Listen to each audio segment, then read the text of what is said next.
Good evening, everybody. Hope you're all doing well. You're welcome to the Impact series. We do this twice a month. That's every fortnight, and I'm happy that you chose to be here this evening with me so that we can have a conversation about things that matter to you, things that matter to me, things that matter to every one of us. And I'm excited today because, well, for the first time, we have two guests on the Impact series. Usually, it's just one person that we are talking to, but today there are two of them. So that's exciting. And we have these two amazing gentlemen. One of them is my school father, who was punishing me more than everybody else. And the other is a former work colleague. And so, I mean, it's exciting. We're going to talk about something very, very dear to all of us. Now, I mean, the background is pretty simple. You know, if you're in Ghana at this point, in fact, it's not just Ghana. I mean, Sub-Saharan Africa generally. At this time, you know, post-COVID, it's been a lot of it's like one terrible news after another terrible news, one bad decision from the leadership after another bad decision. The economy is all over the place. You know, I mean, your currency is terribly depreciating, and your business is being overtaxed. I mean, it was being overtaxed 2 years ago. Now it's being it's being buried in taxes. I don't even know what they want us to do right now. So the reality is that there's a lot of things not going on well with us. And so a lot of people, speaking for myself, a lot of my colleagues have, you know, packed baggage and family, and they left the country. They are going to see greener pastures. You know, it's all well and good. I mean, hey, I'm not here to tell you that don't go. I mean, I'm here to find out whether it's worth going, you know, or we should stay here and find the opportunity. Because indeed, and one of my mentors will tell you this, it is the chaos the chaos is what actually tells us that there's opportunity right here. I mean, personally, I had a stint in the US, and I didn't enjoy myself. I mean, it was too organized, Charlie. I missed the bus in winter, and I almost died from I almost died, actually. After that day, I decided, look, I'm coming back to my Ghana like that. So, hey, that's me. I mean, I made a decision back then. So today, what we are trying to do is that we are trying to give you a perspective so that you can make a decision, you know, on what to do from here on. I have two amazing gentlemen joining me, and I've got my own, like I said, my school father, and now this school father tell you for sure. No, I don't know if I'm the school father at the bank. Is it because they bully me or something? Master, relax. Me, I ever bully you. All right, so you saw him out there. That's Kwabna Usikwateng, doctor, PhD. Charlie, how's it going over there, man? Charlie, we did nothing better. Well, thanks for inviting me. I know you talk. There's two of us now. It does take two people to step in the foot of Jessica after you had her last week. I was listening to her series, and like I was telling you, I have friends in Zambia and Zimbabwe. We're like, man, that woman is really a dynamo. They always ask me if I know her. I'm like, I don't know her, but I follow her work. So yeah, thanks for having me. It's nice to follow. Awesome. Good to have you. And of course, we have the second person on the call. He's a former work colleague. We used to work together back in the day. And then he also, you know, left us and then went to explore other avenues out there, and he's making it big out there. So, I mean, I'm happy to have him here. Richard Abaka, how's it going? Abaka Kuman. Oh, thank you very much. Doc was my boss. You know, I used to work for him at the Optimal Care, and he trained me a lot. In fact, some of the things I learned at Optimal Care, it's actually helping me. And then it was through him that I got to know that there's possibility in every difficult situation. And it's one of the things I applied here, and it's really actually working for me.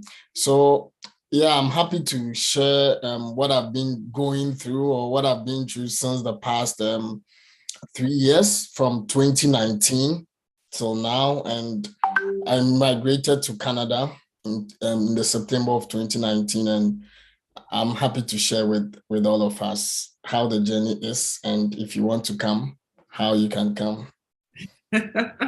Awesome. Thanks for accepting to be here with me today. So let's start the ball rolling. So, I mean, two guys, and the reason why you guys are here is that both of you went through a bit of a different path. So I mean, we'll take it from both of you. So I mean, Kwabna, for instance, I know you left us after secondary school. Can you take us through the whole process? I mean, how did you end up leaving us after secondary school? Okay. Charlie the Kwabna retire. So right there they use Papa more. So Papa quite more. Edini you will move variations. We have variations.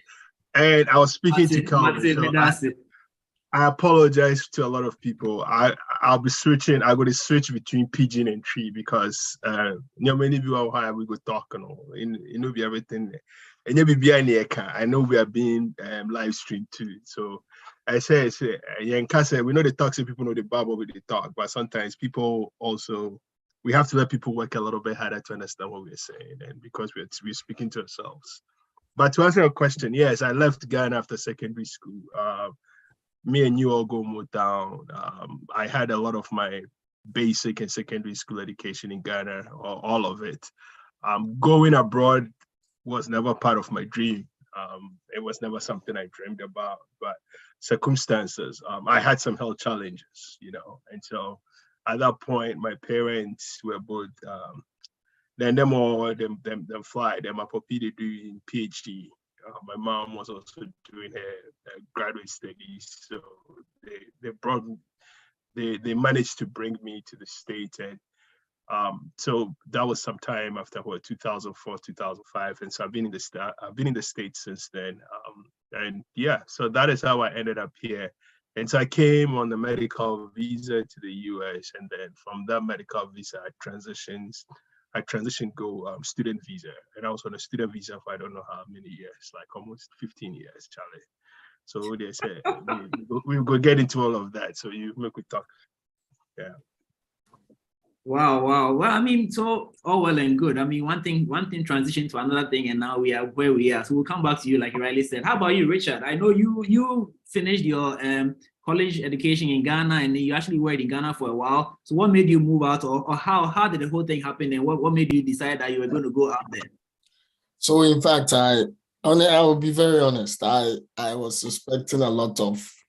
I'll be a little bit, not that I'm being political, but I expected a lot of infrastructural changes and development when it comes to job creation and empowerment for the private sector when Nana Akufo-Addo won power, because I believe that was what he was coming to do, as he promised, and I saw that. So after 2018-19, I saw the struggles businesses were going through, how the private sectors where companies were still struggling, and how a lot of the masses of the youth were struggling to make it. In fact, even the rich people are still even complaining how prices for imports were escalating day in and day out. And I also wanted to further my education. So I reflected upon the whole situation. I said, okay, fine, maybe let me try and change the environment and get a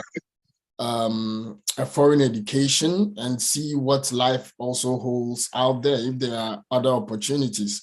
So on our encouragement, I had to speak to a friend who was in Canada. He says, hey, in Canada, it's easy to transition from being a student to actually going into the workforce, and they have flexible ways of transitioning. You don't have to only study science and technology related courses, but even people who study other courses and find jobs after school can easily transition.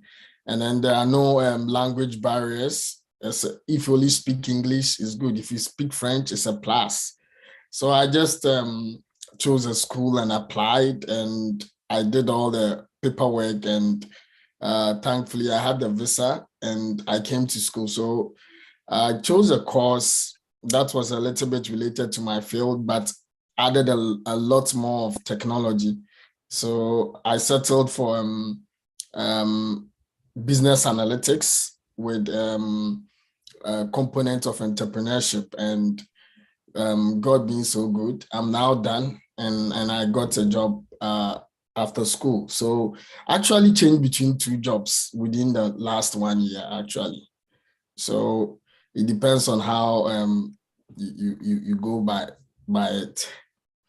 All right. So let's hit let's let the cat out of the bag. Was it worth moving from Ghana to Canada? I mean, in your case, Richard, has it been worth it? Yes, yes. In fact, it's been worth it because, like, in terms of professional development and in terms of even financial development, right? So for me, I didn't have lots of money. You don't have to have lots of money to get into a Canadian education, a Canadian school.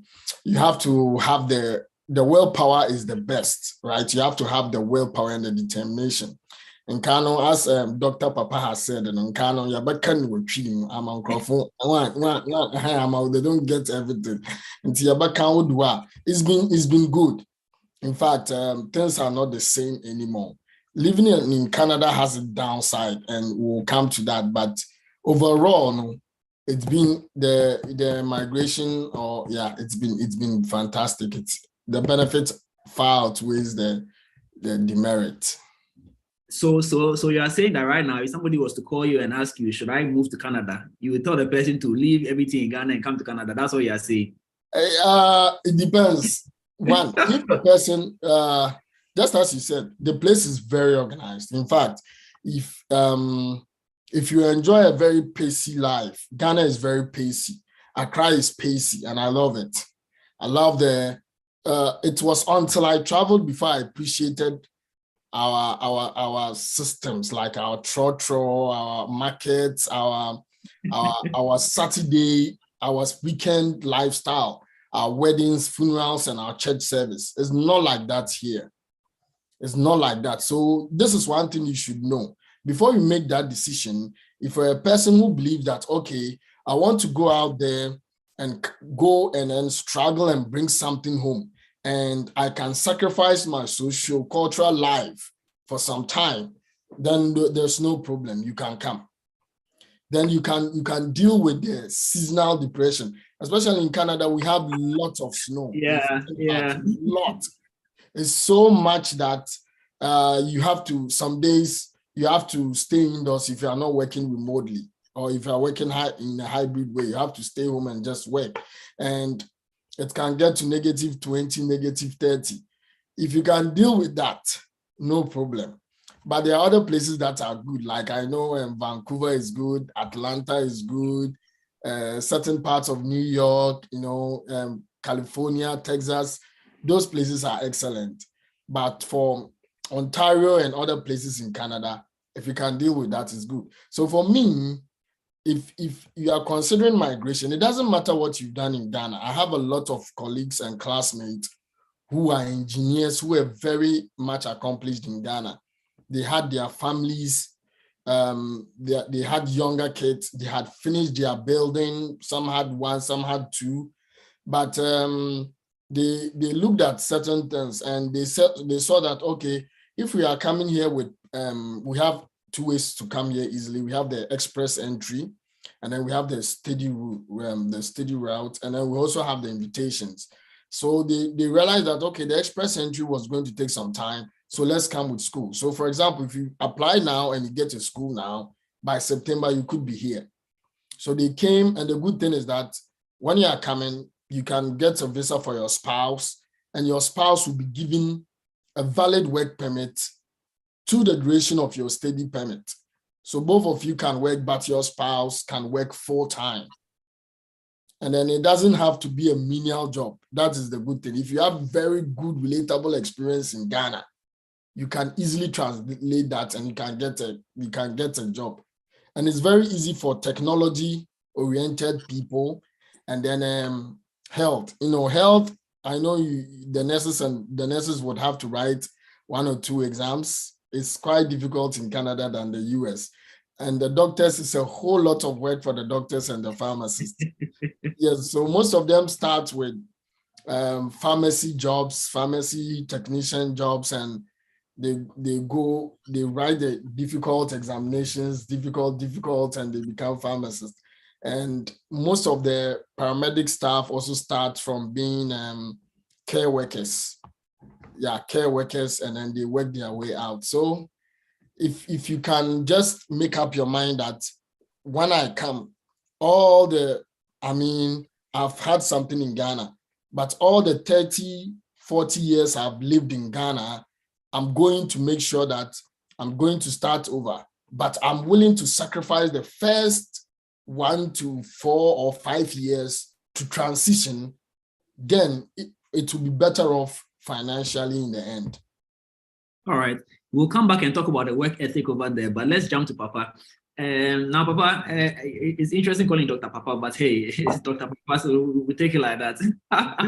Now, Richard has spoken a lot about the positive aspects. I want you to give me some of the negative aspects. I mean, of being over there, you know, being from if we had more alcohol, like what are some of the things the challenges that you faced, you know, that's anybody watching us or listening to us later on should be expecting same if he was to transition to where you are now. Thanks. This question there, as you give me, as if Moja Day here and Moja go talk, say, hey, this one there, you've teed it up for me. So I'm going to go back to what Richard talked. When you ask a question, if you have friends who call you today, or you have family, like say them call you today and tell you, say, Charlie, I won't come Yankee or I won't immigrate, what would you tell them? I tell them it depends on how you are coming and who and what you are coming to do. I don't ever tell people to just jump. I have some people for the call tops of me and then they talk right now. I always tell them, say, Charlie, it depends. And the reason why it depends is a lot of what Richard has spoken about. The system for here is very structured.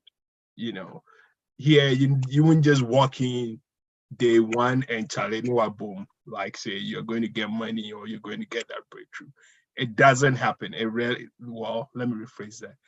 It's very exceptional, and it happens only like 1 every million years. And so what you realize is that if you enter, there's a structure. If there's a profession, say you're a medical doctor, especially in the United States, they want you to get all your, they want you to do all your MCATs, to do your medical education, to do your different things. And then after that, you go through matching, doing all of that. That takes time. That's about 7 years of work. Even if you have the experience, they want you to do all of that again. I have a really big doctor friend in Ghana. They talk this thing all the time, say, and just like you, like what Richard said, frustration, like, you know, he did Ghana frustration. And, you know, I come Ghana, I go to his house. I'm like, Charlie, you have it here. You don't understand. You have a big house. Your kids are going to school. They can come home. Grandma is right next door. They can go to grandma. Your wife is working. Yeah, you're frustrated at work, but you're working. Those frustrations travel. They know the bar.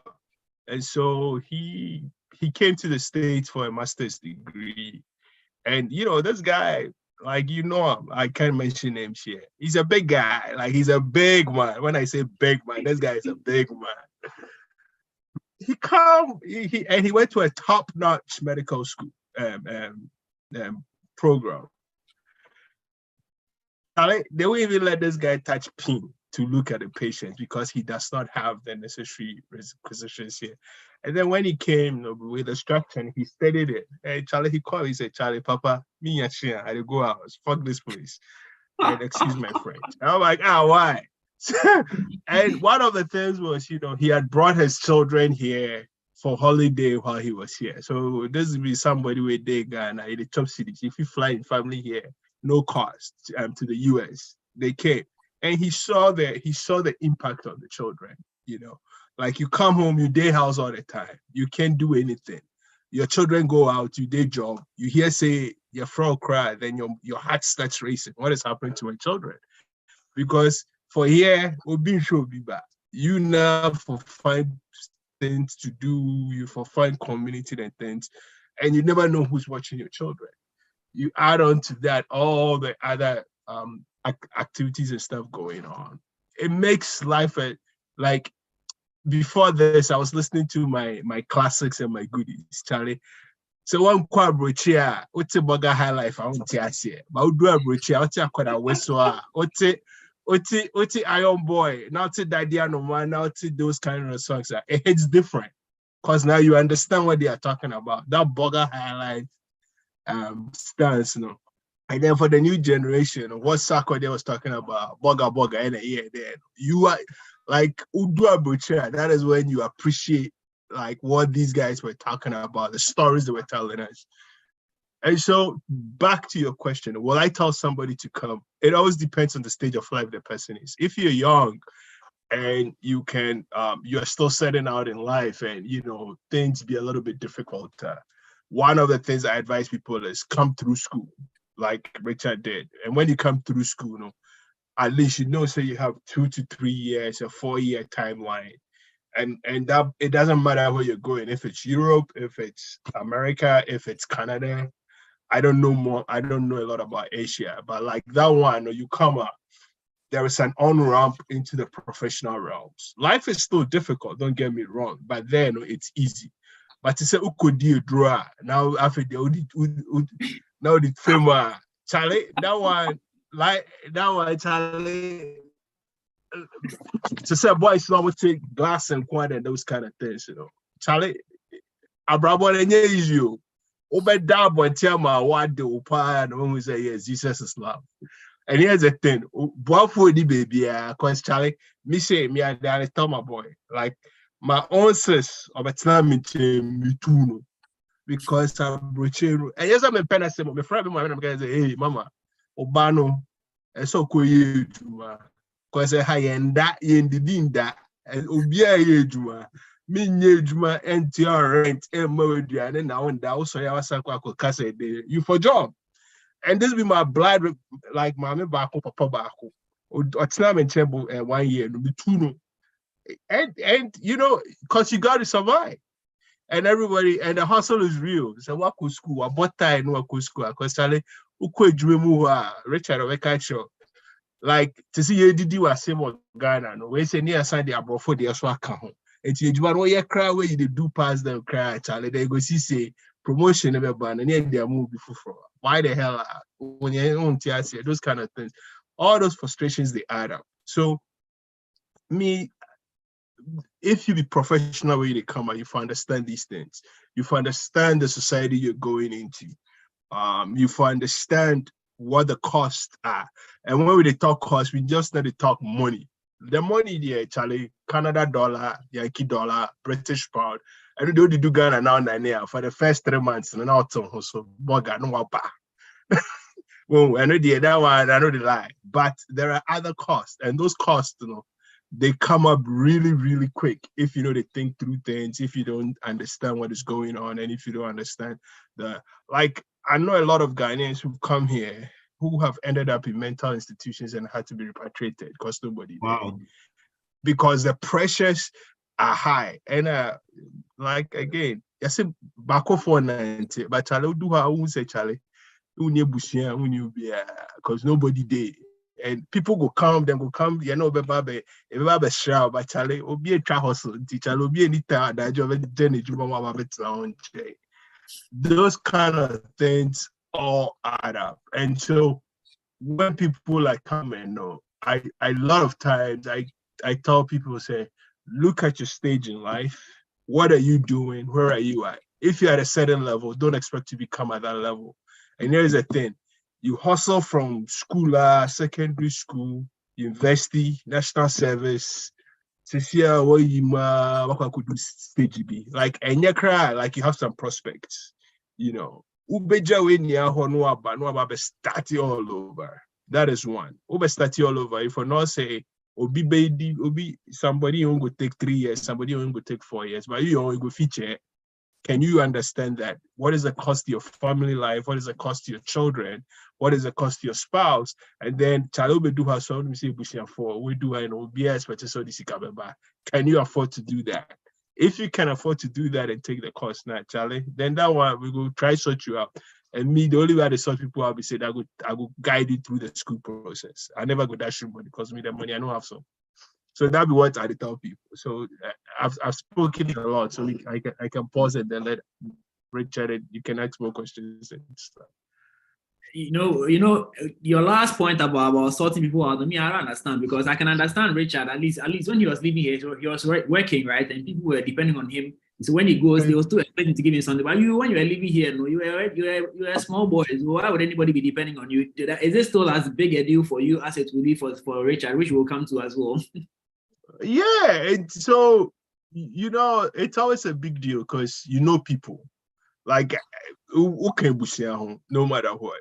So me, if I'm sorting people out, I might not be directly be sorting people out, but I'm and I'm like it's all interrelated.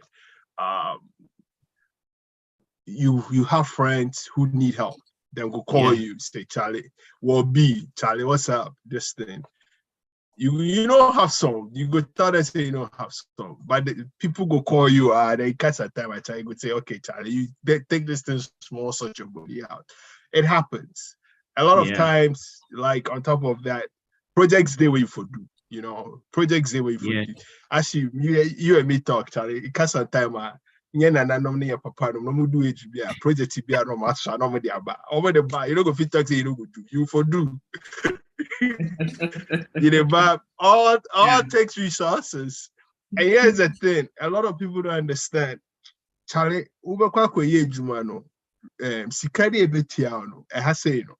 By the time a sikari be to bank account no, na sikana ko. Who the pass through? Who the ojini mukeke?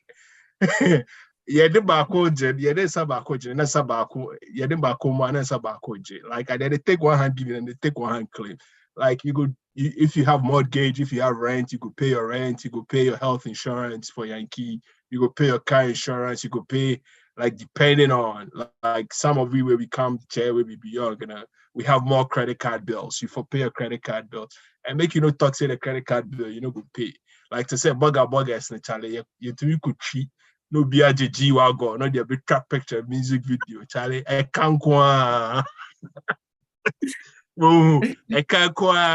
When I think we say the money there for the system, the money they go take give you up front, but make slack. Ubetia, because when tia ukojuma ya betcho, untumi nkojilo, untumi. So no matter what you go do, you for pay. But more people that my marriages they break up for Virginia than New York and all these places sick of these things because Charlie I'm out for trico moon to meet but and so these things add up and a lot of times the people don't see like who's there you be Instagram you be TikToker yeah shepherd like and now go home when for real, no Thames or river, no trap picture, no trap ultra video. What's your broche dear, my baby? Me massa. So any man question that the I can't do my question that the I tell you. We'll come back to the discussion about the insurance and the mortgage thing because these are things that we really don't understand it very well in Ghana. But before then, let me go back to Richard. Richard, you mentioned work and home and all those things. Now, let me tell you. I mean, I told you that I had a short stint over there, right? And what you are talking about the what do you call it?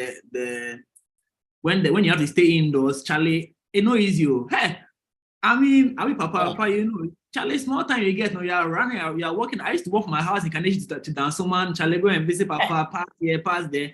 Now you get to the place, it's so cold. You are walking where to go and do what? Charlie, so you have to sit in the house. Then you get up. And I think papa made a point about the burger high life. See, when I was leaving Ghana, I barely had any Ghana music on my computer.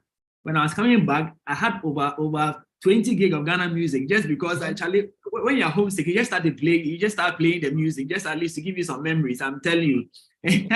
But let's talk about work ethics. I mean, work ethics. Now, especially since you had a chance of working in Ghana before you left, how different is their approach to work? You see, and I'm asking this question because oftentimes, like Papa was saying, we see the glory, we see the glam, we see the pictures and all that. And we assume that it's easy over there. So is it easy as is portrayed on social media? And how like what are the differences in the work ethic from on that side versus what happens here in Ghana?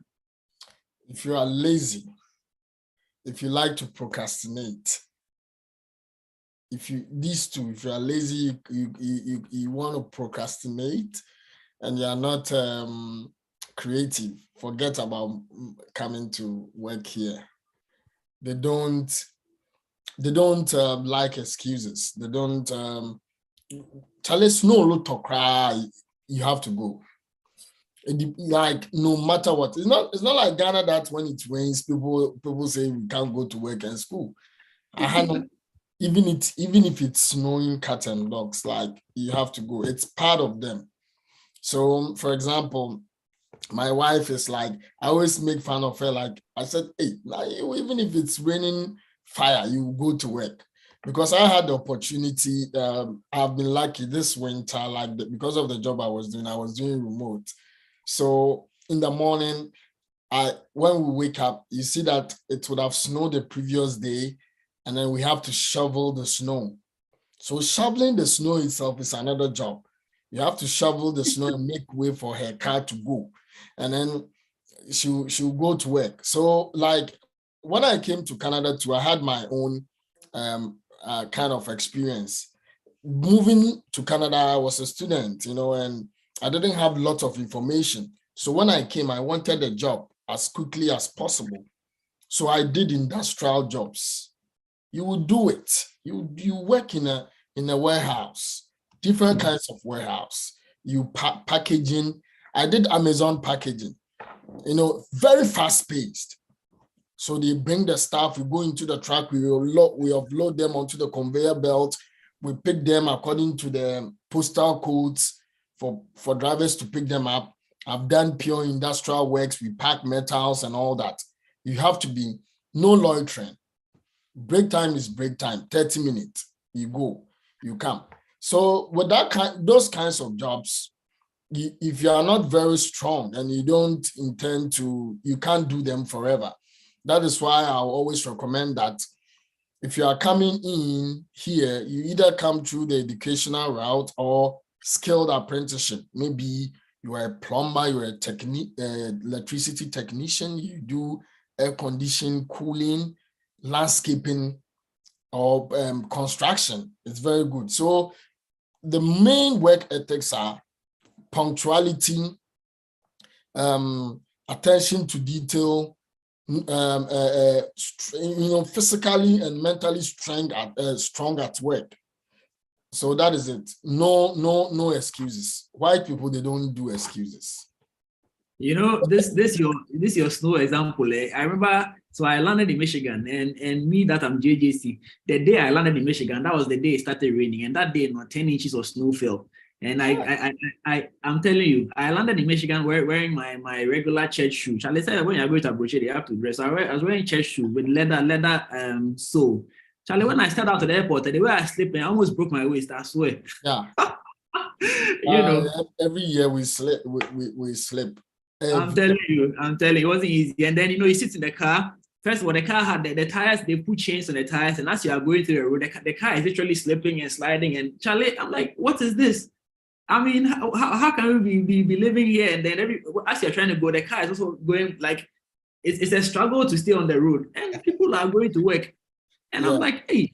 The good thing about work is that, not to interject, but if you work hard, the rate per hour is very encouraging for even those in the menial job sector. For example, in some of the provinces in Canada, it's like $16 per hour for those in the menial job sector.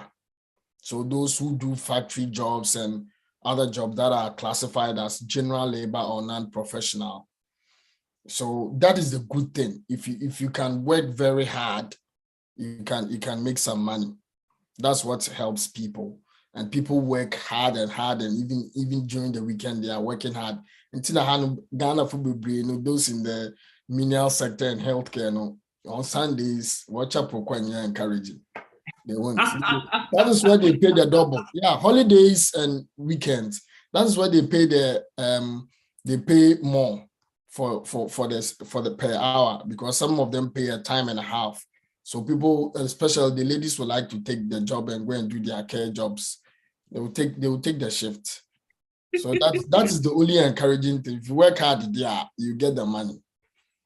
But then the money, but then somebody is taking the money too. I mean, and that's what Papa was saying. Papa, you wanted to say something?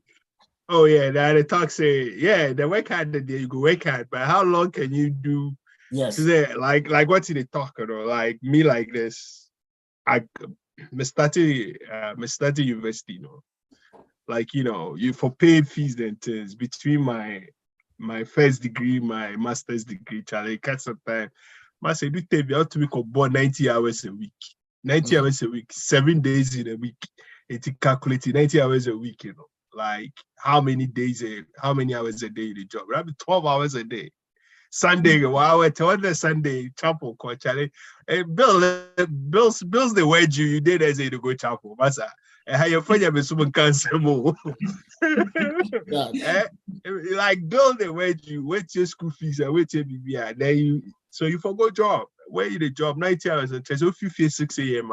Don't bad till 6 p.m. And at 6 a.m. not like you they talk, You have to be there at exactly 6 a.m. to clock in. Because one clock in 6 a.m., now clock in 6:05. You're more demerit. Or they've given you a strike. Yeah. You do that 2 or 3 times, you're fired. Next person in. So that means and here they have all these businesses are located in zones. So normally you see the industrial zone, it's about 30-40 minutes away from where you live. So when you if you take public transport, that takes an hour and a half, 2 hours. So the thing we say, if you have car, 30 minutes. So if you have 30 minutes, that means to get to work by 6 a.m. If you left your house no later than 5:15. So if you take public transport, I mean say if you left your house around 4 a.m., we can go for bus, no for train. So that by the time I catch a clock, it may be a clock or no 6 a.m. Then make no other. Otherwise, yawa for you. And this thing we also do. So to refer back to your earlier message, why is this? Why do we tell people it's important? Why you chop 38, you chop 40, 45? Right? They can't do these kind of things. Like seriously, are you really sure this is what you want to use your life for, or you want to do that kind of struggle and find something that you can scale up back home and that kind of stuff? That is the trade-offs, and those are the unseen things that people don't talk about a lot of times. And here's the thing too, like at least in the US, a lot of times your healthcare is tied to your job. More often than not, after 2 6 weeks, they cut you off. So then you have to go on public health. And uninkata, you don't qualify for public health. You don't qualify for public health. And US medical system, it's very, very expensive. We do no insurance at MBA. They are better by MBA, So, and a lot of times, like people, you don't have to be young to get hit, but like people who get hit and stuff like that, you see, say the bills pile up, and Charlie, I'm out for lucky with Chrome how, but Charlie, find back, Bob, and these things are some of the things that are locking people up. These are the kind of things that are locking people up. But before I go, to my phobia friends, I apologize. The Kuma Pema Bane the woman Charlie, I beg. Focus on the message and stop doing phobia. And you do draw. Why? Safe. Yeah. All right, guys. So I mean, those of us joining in the audience, I mean, you can post your questions or you can put up your hand. I'll mute your mic and ask your question if you have any. As we enter the final leg of this conversation. So, like I said, if you have a question, you can put up your hand. I'll mute your microphone and you can ask your question directly, or you can put your question in the comment section. I'll read it to the guest and they'll address it as we go along. But Papa, I'll come back to you because you had mentioned insurance and you mentioned healthcare, which obviously is my area. So I want to find, but I'm not talking about insurance in respect of health. Let's use car insurance because that's a bit more ubiquitous. I mean, people have cars in Ghana. How different, or tell me how your car insurance system works. Is it an annual payment or a monthly payment? If you don't have insurance, what happens to your car? Do the police stop you and they'll collect $1 or $1 or something? How does it work over there? Tell me. So here, the insurance, it works different ways depending on the insurance company you have. You can pay it monthly, and a lot of times, the insurance companies, some of them will give you a 3-month premium for you to pay up front or a 6-month premium for you to pay up front. And that premium can vary. It varies based on a lot of variables. Richard, or your data analyst, so he can tell you like where you are living, the kind of car you are driving, what you use the car for. It is here, a lot of times, what a lot of the insurance companies started noticing was that a lot of people were using their car for Uber, and you're more likely to get into accident and other incidents there. And so all of a sudden, right now, if you're signing up for insurance, they will ask you, are you using the car for Uber or are you using it for whatever? And that kind of stuff. And then on top of that, you normally have a premium that you have to pay upfront if you're doing a claim. So for example, depending on the premiums you choose and the services you choose. So for me, like up to say somebody like me, and I used to have this insurance called American Family. They covered everything. My premium, if my car got damaged or I needed to file a claim, was $500. Anything after $500, they were going to pay. That insurance, I was paying almost $550 for every 3 months. It's every 3 months, it'd be an $550 for that insurance. And so I'm like, nah, this insurance is too expensive. Let me go find something else. And so right now, the insurance I'm on, my premium is $750. And then I took out, so if I have an issue or I have something, like I'll pay $750, and then anything after that, the insurance company will pay. So that reduced my premiums to about $350 for every 3 months. But here's the thing. About 3 or 4 weeks ago, I got into an accident with my car. Not many, my family, my wife and kids were in the car, we got into an accident. And this is one, I bought a brand new car. My brand new car is on loan. So I bought a car, Honda CRV, newer one. We were driving, we got into an accident and stuff like that. Charlie, the insurance company, I called them, say, Charlie, we tow car. And they're like, we only tow the car 50 miles. And 50 miles is nowhere. So if they tow the car, where I live, they're towing it further into the village or the bush. I look at the people who are going to fix my car. I'm like, nah. Yeah. And the insurance company is like, then you have to pay for that. I'm like, no problem. Because I had taken out rental insurance from it, that means if I don't have another car, I can rent a car, the car insurance and a car of my own. I'm on my own. Okay.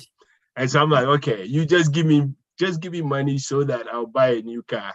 They did their calculation. They're like, Charlie, your car is worth $30,000. The insurance the workshop is telling us they'll fix your car for $20,000. We would rather have them fix the car than give you $30,000, because for them, so they're doing the cost benefit analysis. They always want to choose cheaper option for them. So like those are, like, I'm giving you that example to say these are the decisions you make when you're choosing the cost and what you want to do, and then these are the implications later. Now, my insurance is comprehensive. I know a lot of people who have liability. If you have liability, you're on the hook for a lot of this, especially if they say the accident or the claim is your fault. It's a lot of times, in accident, was a challenge, me coin me and me cheer me or my butt something they pay me. So I know hospital with me had claim and that kind of stuff to help with that kind of stuff. And on what friend insurance fraud. A lot of people do it, but like me, like this, I don't really feel that it's too much work because I have other things I need to do, so I'm not going to do that kind of stuff. But those are the things. And here's the thing, like you're asking, yes, you can drive without insurance, but for America, if Koti catch you, at least in the state I'm in, if Koti catch you with no insurance, it means you're driving without coverage. Your ticket is high. You can suspend your license. And you know, if the insurance is $350, you will not give Koti $10 or $20 for them to leave you. If they catch you, then catch you, because once they catch you, they have computers in their car that is scanning almost every number plate that is driving by. Once they initiate a stop, their cars start recording. A lot of times they can give you a warning. If they give you a warning, they have to cite why they gave you a warning and that kind of stuff, and they let you go. So then you could say there's room for corruption, but nobody has ever asked me for money, and I've never understood. More often than not, they also have a quota to fill, because they've done the statistical analysis and they've said, in this stretch of road, for the number of violations, you have to stop this number of cars and get this number of tickets. And here's the thing, a lot of police departments depend on that quota to fund themselves. Yeah. And to police, you cannot go stand there and just let everybody go. They're expecting you to bring in some income. You understand? And so, like, wacho, say maybe you have a busted tail light, or say maybe you were driving erratically, no wacho.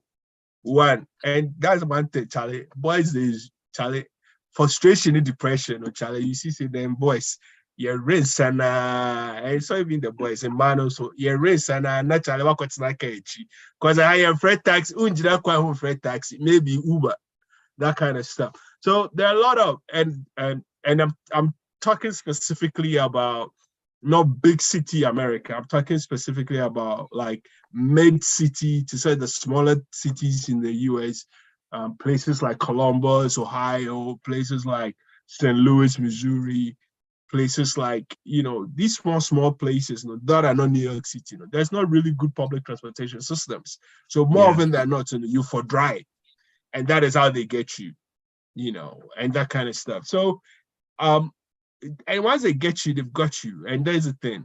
Once you get into the one thing about the US, so once you get into the system now, it's almost like you start losing your benefit of the doubt. It is what true once. And remember when I say police, they're using scanners. So all the cars that are passing, their radars are scanning it really quickly. And a lot of times, the radar is popping up red flags. Oh, this guy has a warrant. Or boom, this guy might have unpaid tickets. Or boom, this guy has a DUI arrest before.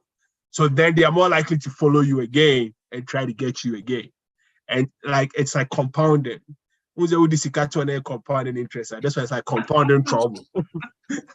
And so like once they see you, once you get into the system and they flag you now, a lot of times it's really difficult for you to get into a situation where they'll give you the benefit of the doubt. Every now and then you find people who are humanitarian who will help you, but more often than not, Charlie, you don't realize that only on they really say Charlie. And a lot of times you can't blame them because they're a system. The system has made them the way they are, and that is what it is. And Charlie, Obroni on Friday and check. Maybe I go tell you, like I make a note, they're not the take and dash. If you catch you, that be all. You don't go beg, you don't go talk until you go to and so for you, more often than not, you're trying to stay on the right side and try not to get into because you're not going to get the benefit of the doubt. And here, you can't some of my Papa and Fred judge and every on patrol. You do shame and one is the shame. So more often than not, you're trying to stay on the right side. And staying on the right side, it's expensive because you have to have income coming in on a regular to stay on the right side. You have to be doing stuff to get that income to stay on the right side. And so it's not hard to stay on the right side, but it's not easy. And to keep doing those kind of things, it takes effort, like Richard has been saying, a lot of effort and a lot of thinking through what your consequences and stuff are like to do that. So hopefully I answered your question.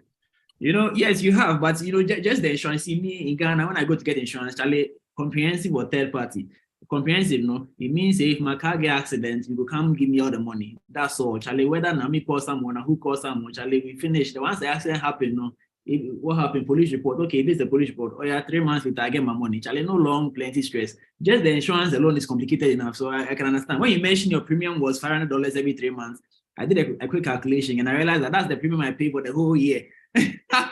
And you are paying every 3 months. Charlie, no easy. So I can understand how the money comes and yet the money goes so quickly. And the point you made about the quota is very true because I had an experience in New York. I mean, that's in Manhattan.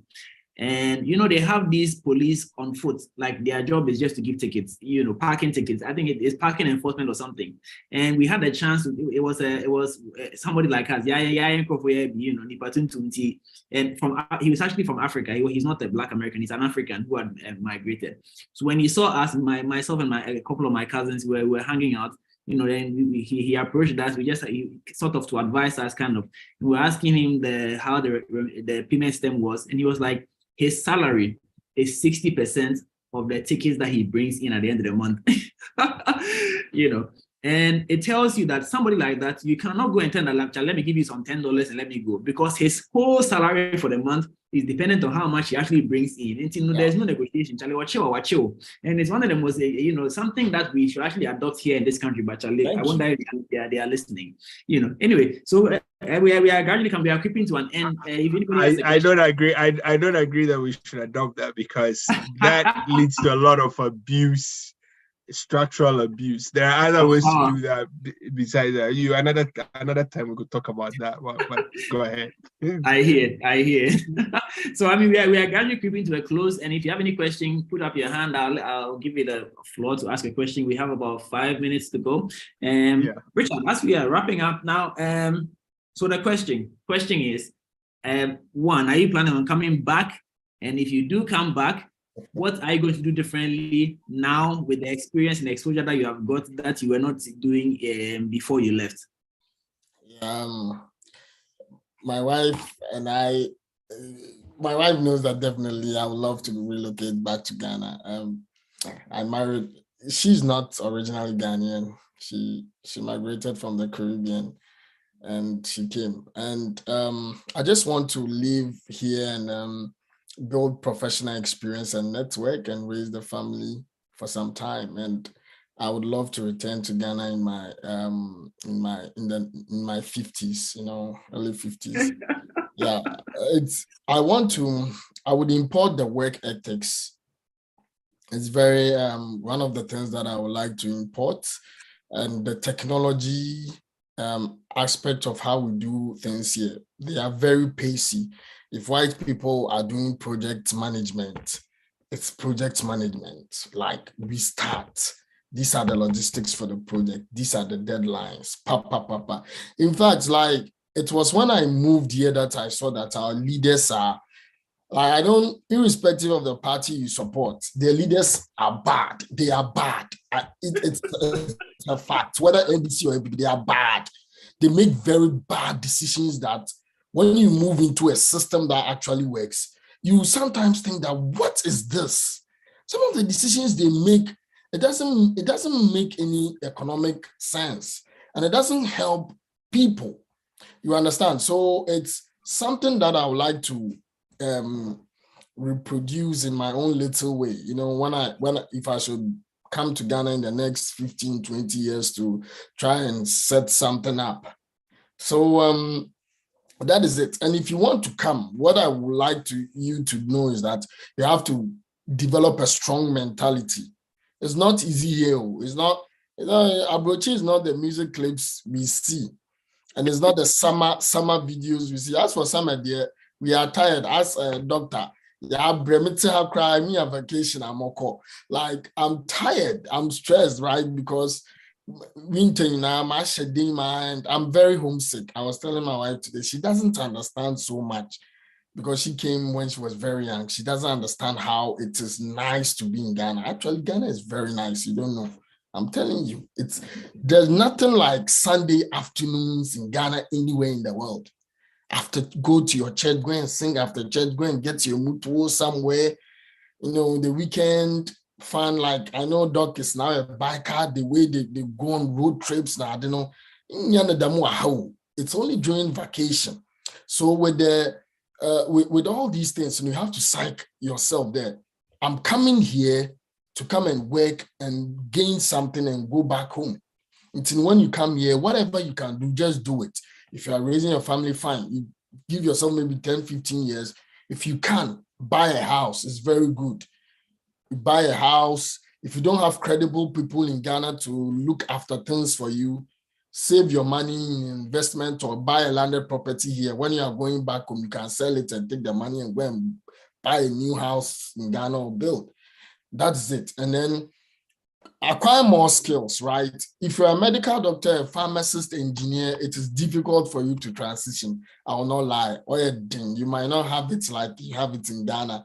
But if you're something like a data analyst, a policy analyst, a marketer, and all those professions, tech-related professions, it is easier. I advised a friend who came to school in Vancouver. He was so lucky because I have the information now. I helped him with the CV and everything. As soon as he came, he transitioned easily. His first job after 2 weeks, he got an office job straight up because he has a prior experience in Societe Generale. And a couple of friends have been lucky. It might not be your case. So psych yourself up to deal with the social economic, the social cultural deficiency. And then the rest, you'll be good. So if you want to come to school, or if you want to use a nice route to come to Canada, I'll be there to provide you with all the information. So I'll be back. And when I come back, it's the work ethics for me, and then the value of family, like things that I didn't appreciate in Ghana. Now I really appreciate everything about Ghana. So that's what I'll be bringing home. Thank you very much, Papa. Let's come to you. Let's wrap it up as well. Any final words to anybody watching, who has joined us or who will be watching us later, regarding transitioning to the US? Any good advice to come or not to come? Yeah. So I'll start from our leaders and from where we are as a country and as a continent, Sub-Saharan. You know, we normally don't understand that colonialism hasn't ended, and that we are part of a larger block of economic block, developmental block, if you want to do. If Ghana starts producing cocoa, it means Swiss workers cannot produce cocoa and make chocolate and be employed. So Switzerland is never going to allow Ghana to develop cocoa to the level Switzerland is doing, because it has economic implications for Switzerland. Our leaders need to understand this when they are negotiating with these folks. And like Richard said, it cuts across industries. Is it oil? Is it medicine? Is it whatever? On top of that, a lot of the Western world, like the US, Britain and stuff, they are losing population, which means what somebody like Kufuor set up, where doctors were going straight into practice right after that. Now, the more we let our doctors stay at home, and have the time to write medical exams to go outside, the more likely people like the Britons and the US are going to scoop our doctors up. I think you made a post about, the more doctors, the young doctors are leaving. By 2030, people will have to learn how to sew and fix their own hernias. These are all implicated. These are all, we like to think that we are alone in this. We are not. We are part of a block, and we have our place in that block economically. Our leaders need to think through how they're going to help us get out of there, because then that has implications for how we create job opportunities, how we develop our society, how we do different things. Like, if you don't travel and learn some of these things, a lot of times you don't understand it, and you don't see how it impacts young people like us coming away. Like Sub-Saharan Africa, and there are a few countries in Sub-Saharan Africa, Nigeria, Ghana, Senegal. We are the only people who get excited when our young people leave to go build other people's countries. It shouldn't be like that. And I like that, but I've learned those guys at CTFM talk about this. We should be trying ways to keep our young people back home to help us build our own societies. So that is a global story. Now, it is what it is. It's here, actually. Man for survive, people for survive. If you have to leave, these are the tricks and these are the things. There are opportunities out here, but you have to be smart about how you get into them. And there are mega opportunities back home. It is frustrating. How do you go? Me, if I will come back home, it's just the simple things. Let's do things right. It's not always Sesikano 100. Now the OBDB already the 50, never 15 years. Maybe 100 ninia, because you will push upon quantity. Because here's the thing. The wall you will go build, then the burglar proof, it won't save you. It won't save you. Because if the masses outside are not eating summer, you cannot be the only person eating. So those simple things, when I talk to my friends in leadership positions, when I talk to people working, setting up simple things, the area boys who are playing football, there's nobody organizing them. Who is organizing them? This is avenues for jobs. Who is letting the watches seller or the cocoa seller come and clean that place up and say, oh, mama, beton idea waha, we are boys, he be prepare ha, or be clean. And so 10 cities. 10 cities now, but okay, boys, Munji 5 cities, some from Prapra. Okay, the ocean colano, kind colano, or we are back ball input, also DNA and that kind of stuff. It's really the simple things. How do we do those simple things right to give ourselves a better chance at the negotiating table where we come and meet the IMFs and the World Bank? So for me, that was why a lot of us had hope in this current government. And to be honest, sometimes we've been disappointed and sometimes they've done what they're supposed to do. They could do better. And so what we would say is we need to hold them accountable to help them do better. They're trying, but again, at the end of the day, they are part of a global context. And that global context, and if you go, Charlie, no matter who you are, because if you move up a certain rank, it means it's costing them jobs and money elsewhere. And you need to figure out how you're going to navigate that to be able to move your people forward and stuff like that. So that is what I'll tell people, and that is the feedback I'll have. Like, be smart about your choices. Don't just move because you got a visa and you're moving. You got to figure out what you're going to do, how you're going to do it, and what your vision and plan is in the forward. And Charlie, we are searching for money. Once the money comes, if it's yam chips, if it's hospital care, we are willing to invest. Yeah, it's true. Nice one. But I think bottom line, and you touched on it when you were speaking, Papa. I think that anybody who has a chance should actually travel out there and then decide for themselves that, I've seen, now let me go and build my own. It's because I think one of the challenges that we have is that most of the people, the masses who have never traveled before, they still see out there as the solution to their problems or to our problems, when indeed it's not the case. We have the power, we have the capacity to actually turn our own lives around. It's rather unfortunate that the narrative has been that they should go out there. And so when somebody actually gets a job in Ghana, they don't look at the job they have and make the most out of that opportunity. They are looking at gathering money and then, shipping off. And so eventually they don't put their best foot in the job. The job doesn't actually amount to much, and then it collapses. And then when it collapses, it reinforces the view that indeed opportunities are out there. You see, so because all of us are, well, not me, but all of us are looking out there, we are ignoring the very things that are going to help us build our own economy, including, it is from our leaders all the way down to the least person. We all have that kind of mindset. I'm speaking personal experience. Let me just share a quick personal experience before we wrap up. So I have a product that I produce. My company processes some food items, and I typically, we go to the shops and merchandise. One time I was in a shop myself, merchandise, and somebody comes in, picks a pack, very impressive.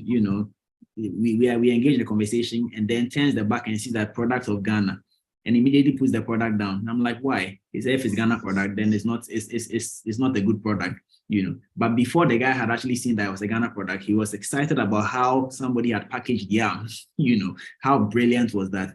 Just when they saw that it's made in Ghana, he dropped it. And that's actually the mindset that is keeping us at the bottom. So everything coming out of Ghana is considered not good enough.